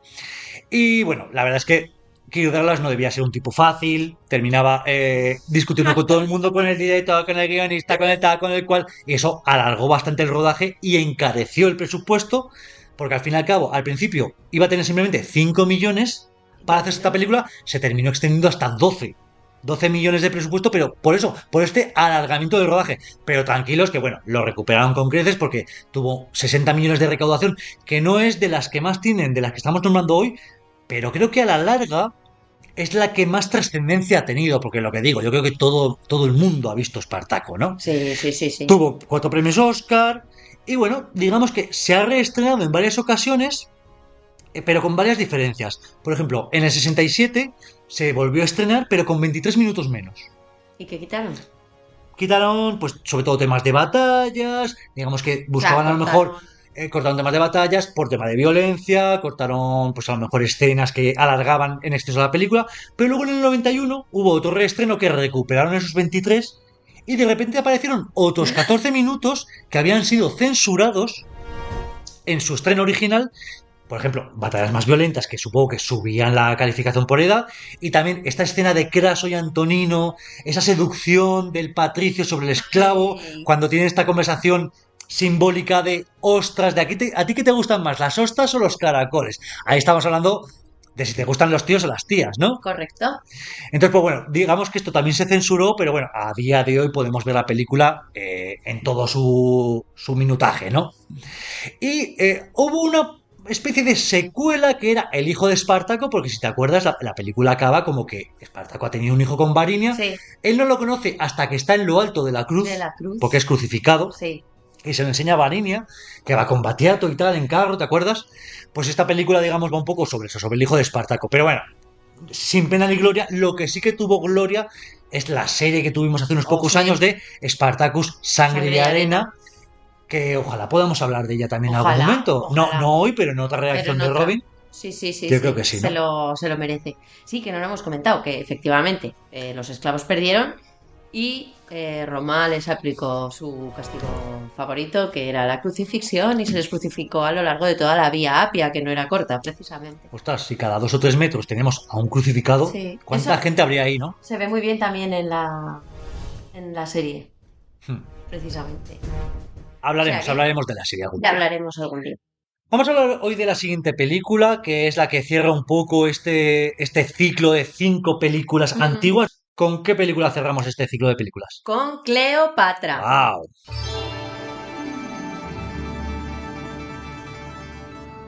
Vamos con la gran Cleopatra de Elizabeth Taylor. Como no podía ser de otra manera, para cerrar este ciclo. Pero es que realmente esta película cerró un ciclo. Cerró un ciclo de cine épico y lo hizo de una manera escandalosa e incluso desastrosa. ¿Vale? Bueno, la película está dirigida por Joe Mackenzie, pero en un principio no iba a ser él, iba a ser otro, el director, sino... Vaya líos tenían aquí los 50 y los 60 con los directores. Te pongo a ti, pero luego te quito. Bueno, es que en realidad empezó, que lo tengo... vamos, es que nunca me sale bien el nombre de este director. Un momento, que me lo he apuntado. Rouben Mamoulan. ¿Vale? Pero es que esta película, ahora luego hablaremos de la película, igual aquí nos hablaremos un poco más de todo lo que pasó en la película y un poco menos de su argumento, ¿de acuerdo? Pero es que fue un infierno. O sea, fue un infierno de rodaje, se gastó muchísimo dinero, ¿de acuerdo? Y encima la recaudación fue penosa, con lo que un poco desastre. Pero no nos adelantemos. Hablemos de Joe Mankiewicz. Este hombre fue director, productor y guionista. Ganó 2 veces tanto el Oscar como el Golden Globe como mejor director y mejor guion adaptado. También ganó algún Oscar a la mejor película, ¿vale? Por películas como Carta a 3 esposas o Eva al desnudo, que ya la habíamos nombrado antes, ¿os acordáis? Con Baxter, que era su protagonista. Pues esta se llevó también el Oscar a la mejor película. Produjo films, entre los que destacan Furia o Historias de Filadelfia. Y entre su filmografía como director pues destacan las 2 que acabamos de comentar, El crepúsculo de los dioses, Operación Cicerón, Julio César o La condesa descalza. Y Cleopatra se convirtió en una verdadera pesadilla para este hombre, y a eso hay que unirle que, por lo que os he comentado, que fue un fracaso en la taquilla y en la crítica, y esto le provocó al director 2 años para recuperar su salud. O sea, enfermó de tal modo que necesitó 2 años para recuperarse de esta película. O sea, fatal.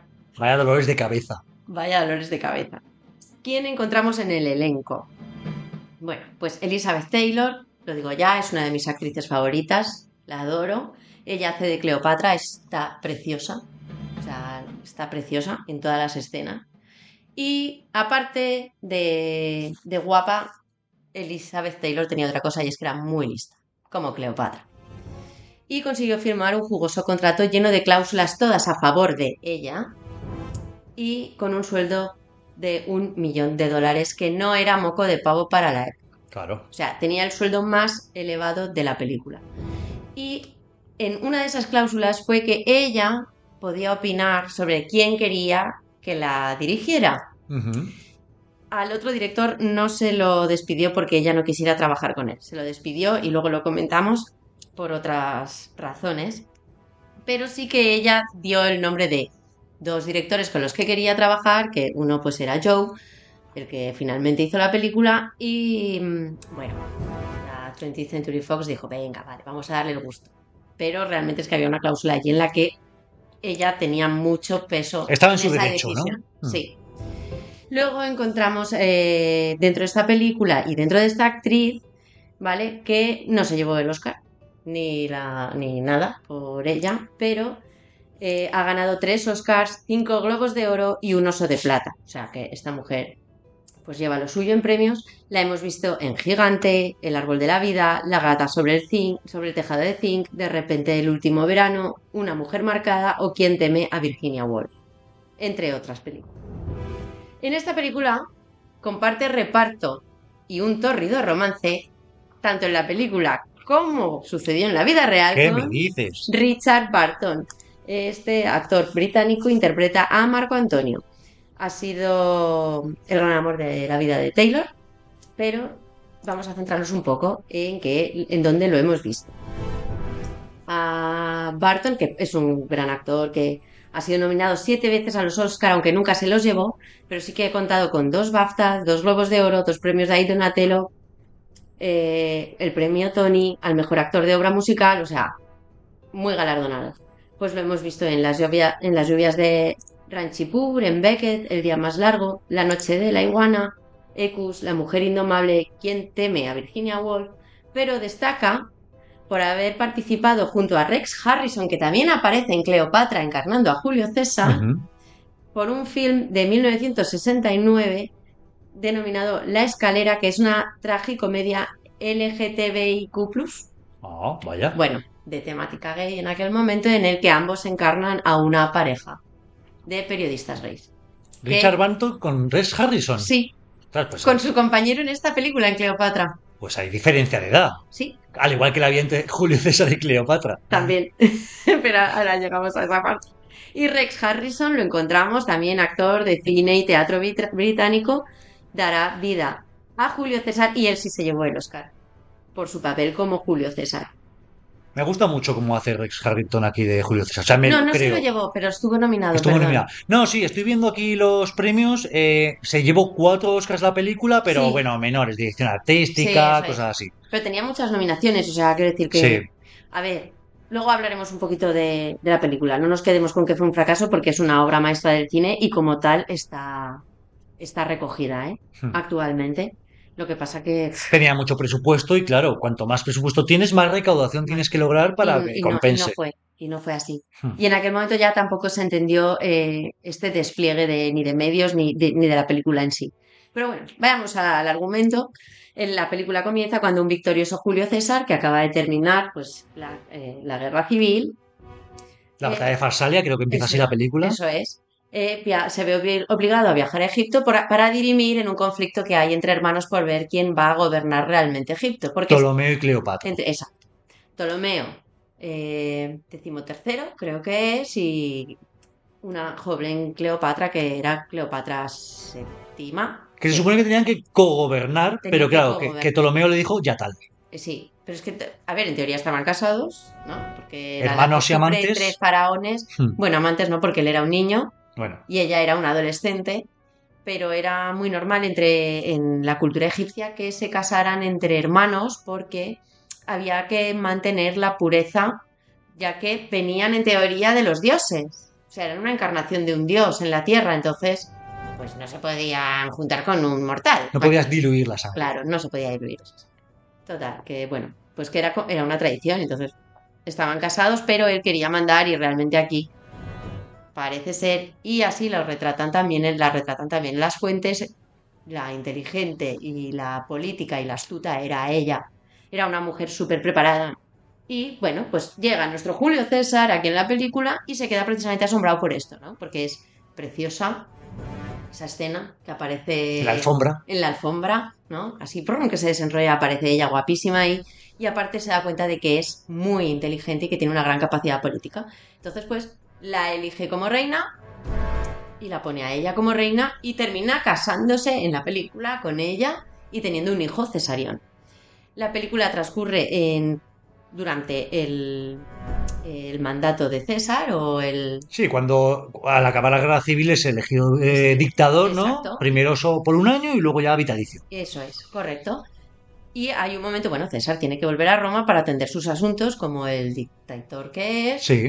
Y Y le dice, espérate, ya te ya he de te llamar. llamaré, ya te llamaré. Pues llega un momento que Cleopatra dice que ella va a ir y llega ahí y llega esa gran escena, esa maravillosa escena que es espectacular y que cuesta muchísimo dinero de la entrada de Cleopatra en Roma. Que eclipsa totalmente al triunfo de la Sí. entrada de César. Claro, cuando Claro. César llega a Roma, tiene que celebrar pues su Su victoria, ¿no? Eso es. Su victoria sobre los galos, su Eso es. victoria sobre Pompeyo, Ello. y tener un triunfo, Y ¿no? la paz, que se ha instalado una nueva paz en Roma. Exactamente, pero sin embargo y en esta película, no digo lo que ocurre en la realidad, Exacto. en Roma, por ejemplo, en la serie Roma del HBO, vemos ese triunfo Sí. mucho más grandilocuente. Sin embargo, aquí es simplemente has llegado y te victorian y ya está. Pero lo que realmente está Sí. ahí, que es fastuoso, es la llegada de Cleopatra a Roma. A Roma.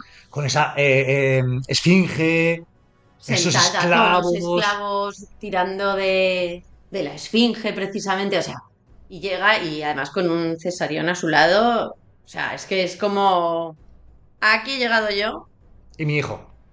y el futuro, y vuestro futuro emperador, Y la mujer de César, la mujer Calpurnia. republicana romana de César, Calpurnia, allí entre Sí, claro. el público, Entre el público, sí, sí, sí. tragándose un sapo. Hombre, pues sí, porque tú lo que estás viendo es al amante de tu marido, que además la ha hecho su esposa. En fin, ¿no comes? Bueno, un matrimonio que no tenía validez Que en no, Roma, las no cosas como tenía son. ninguna validez. Era algo simbólico. Pero ¿no? bueno, es simbólico, ¿no? En la película realmente lo que te están presentando es a una mujer despechada, herida, que está allí viendo cómo ha llegado una mujer muchísimo más joven, porque es muy joven Cleopatra en ese momento, con un hijo sano y joven, cuando pues ellos ya no tienen ningún heredero. ¿Qué crees que ocurrió ahí? ¿Se enamoró realmente Cleopatra de Julio César No. y Julio César de Cleopatra?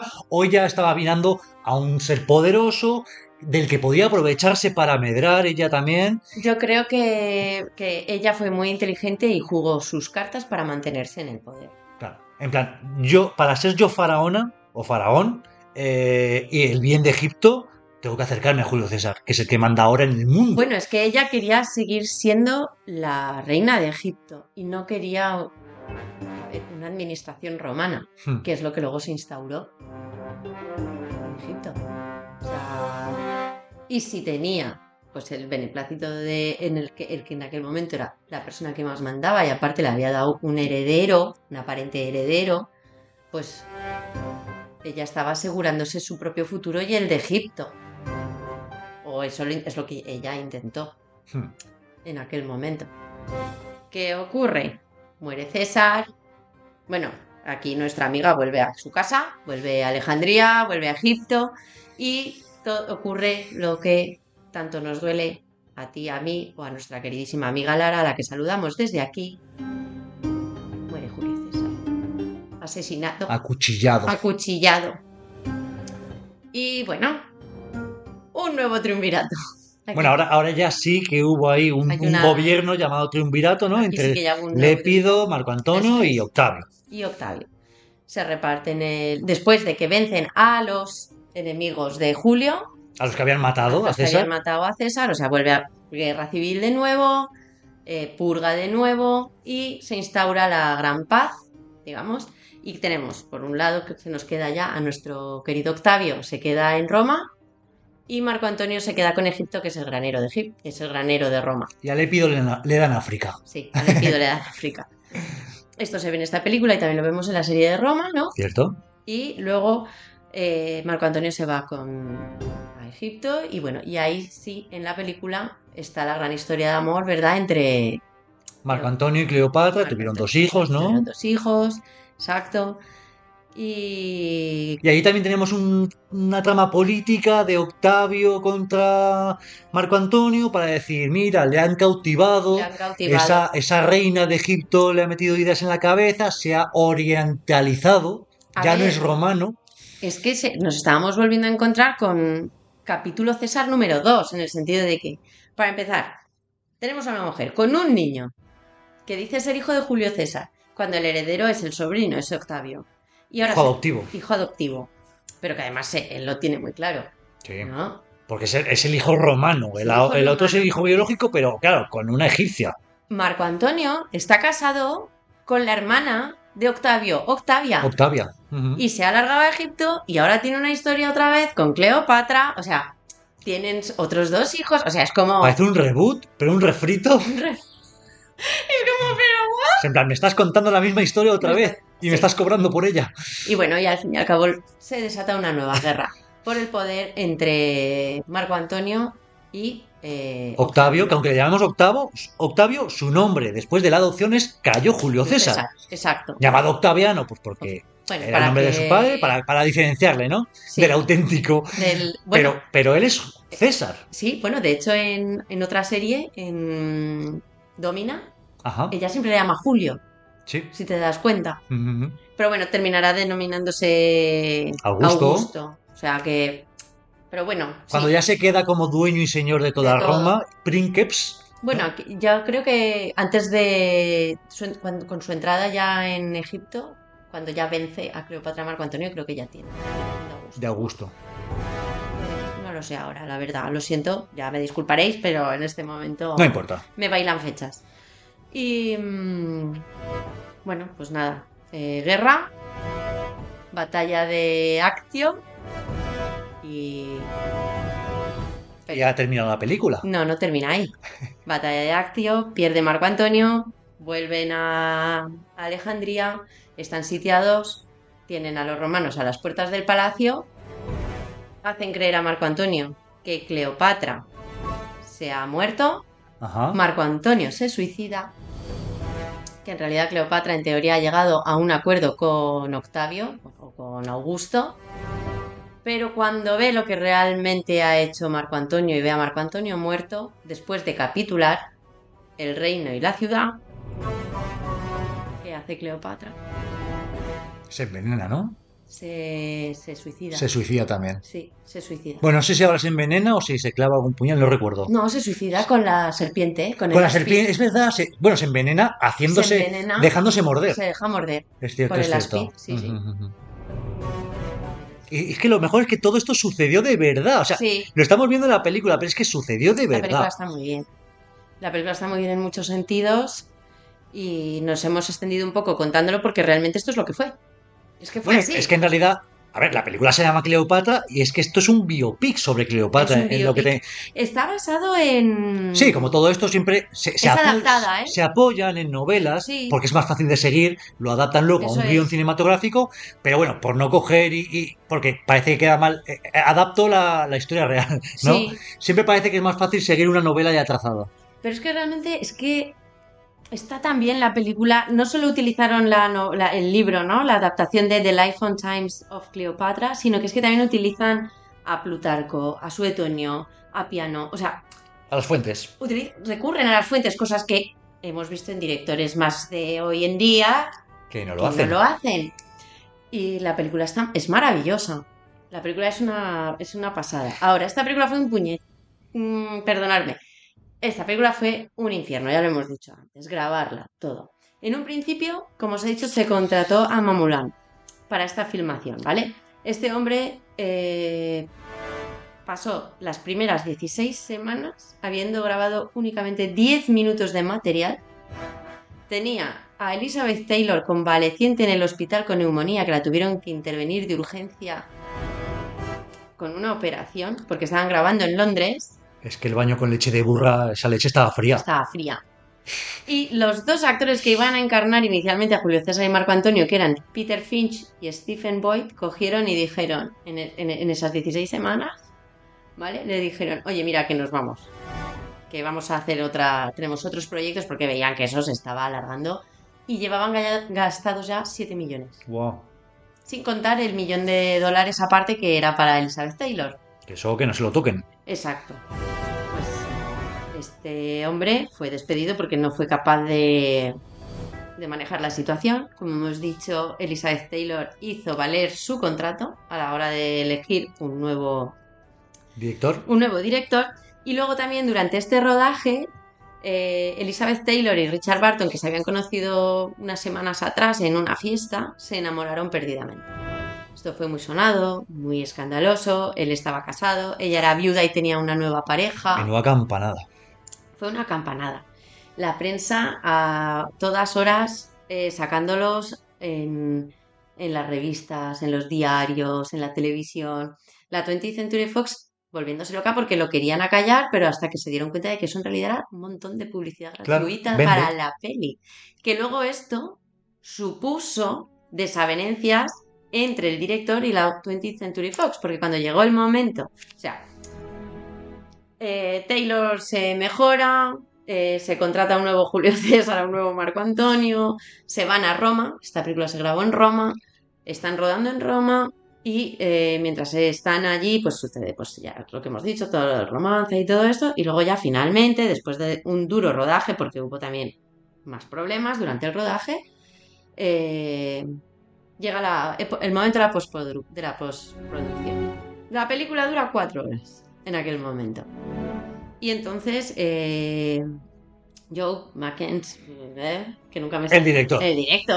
no quiere eliminar nada. Entonces habla con la 20th Century Fox y les ofrece hacer 2 películas, 2 partes.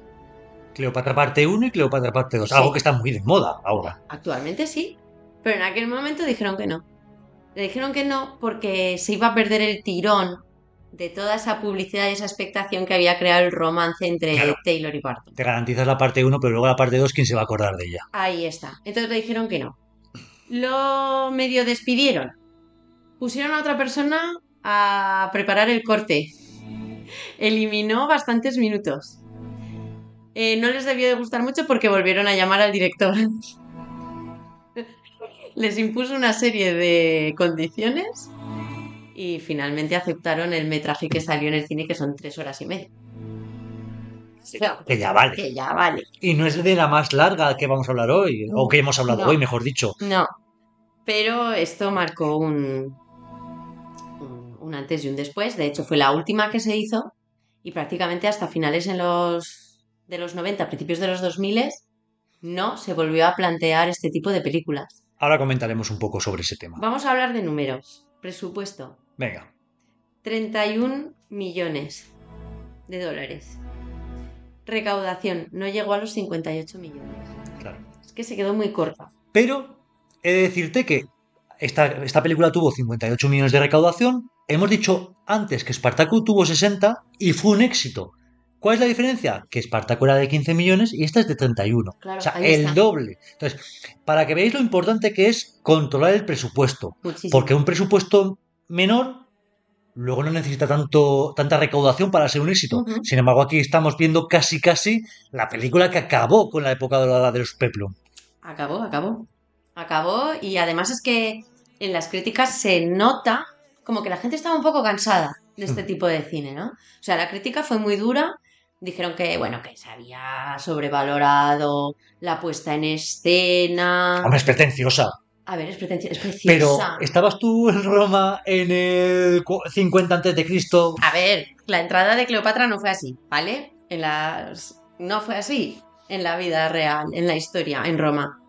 Pero esto es cine, es una historia adaptada. Hombre, y se buscó espectacularidad y darle el protagonismo a Cleopatra por encima de sus compañeros varones protagonistas del film. Pero es que la película se llama Cleopatra. Claro, ¿Por qué le vas a dar? Por mucho que yo sea cesarista y me guste la figura y todo eso y quiera ver un protagonismo de este personaje, La película se llama Cleopatra. Si yo veo la película Julio César, espero que el protagonista sea Julio César. Entonces, aquí el que tocaba que brillase era Cleopatra. Sí, exacto. Y realmente, a cualquiera que haya visto la película y le nombres, dime una escena, te va a decir la entrada de Cleopatra en Roma. Porque vamos. Es el gran momento. Es que todo el mundo que, aunque no hayas visto la película, lo has visto. Has visto vídeos, te han llegado a aparecer un short de Instagram. Has visto la imagen, porque es que es la imagen más repetida de esa película. Esa y posiblemente la de la alfombra. O sea, esa imagen de ella así en el suelo, súper guapa, súper sensual. O sea, es que la película es muy bonita, en todos los sentidos. Y está muy bien hecha. El director hizo un gran trabajo pese a lo difícil que fue. Y bueno, pues ya está. Yo le doy un 10. Bueno, a lo largo de la década de los 50 y principios de los 60, como hemos hablado, pues se habían estrenado un buen número de películas Peplum y no todas eran de la misma calidad, las cosas como son. Que, bueno, con el paso de los años se había tendido a ir disminuyendo los presupuestos de producción en las películas malillas y en otras grandes superproducciones como esta a incrementarlos, pero luego no tenían el retorno. Además, lo que ocurría es que los argumentos pues solían repetirse a grandes rasgos, por lo que poco a poco perdieron el favor del público, o sea, menos taquilla. Un año después de esta Cleopatra se estrenó Combate de Gigantes, que era una especie de mercenarios de Sylvester Stallone, ¿no? Reunía, creo que a Hércules, a Sansón, a Macite, bueno, a todos los hercúleos, a todos los musculosos, ¿no? Les reunió en una película, Combate de Gigantes, que esta sí que se la considera un poco la última película reseñable de esta época dorada del Peplum. Aunque se siguieron rodando algunas de estas películas. Pues bueno, el género había muerto y había sido sustituido por otro, que era el spaghetti western. O sea, cambiábamos romanos por vaqueros. Sí. Que son, pues bueno, una industria cae y crece otra. Luego ya en los años 90 tenemos alguna cosa de importancia, como La Odisea en 1997, que adaptaba esa gran historia, ¿no?, de Homero, con Ulises y tal. Eso en cine. Y luego también en televisión tuvimos Hércules, sus viajes legendarios, de Kevin Sorbo, y Xena, la princesa guerrera, de Lucy Dawes. Que me encantaba. Nosotros crecimos con esas series, ¿no? Sí, pero es que me encantaban. Entonces, ambas coinciden a mitad de la década de los 90. Ahora, a posteriori, casi podemos ver como que eran unos teloneros de lo que vendría después, porque a principios de los 2000 Ridley Scott llegaría con su Gladiator, pero eso lo vamos a dejar para esa próxima reacción de Robin de Peplum moderno. Hoy nos conformamos con esa de Peplum antiguo, que ya vale, con películas de casi 4 horas. Sí. Y con un podcast pues también larguito y denso. Larguito y denso. Así que bueno, nada, simplemente Andrea, agradecerte como siempre que te hayas prestado, que hayas dado ese toque de calidad, no solo de fan, sino también de historiadora, diciéndonos lo que era verdad y lo que era mentira. Muchísimas gracias, y si en alguna cosa he errado, pues nos lo hacéis saber, que encantada haré un fe de ratas. Así que nada, si os ha gustado, oyentes, el podcast de hoy, por favor, dadle a me gusta, comentad, recomendárselo a vuestros amigos, que ya sabéis que nos da mucho la vida y nos visibiliza, para que podáis tener podcasts como este y mejores. Así que nada, Andrea, hasta esa segunda reacción de Cine Peplum, esta vez de moderno, seguramente películas que sí o sí habrán visto nuestros oyentes. Perfecto, muchísimas gracias, Óscar, por contar conmigo, bueno, a ti y a tus compañeros, por darme siempre esta oportunidad, y encantada de volver una vez más. Así que nada, adiós. Adiós, adiós.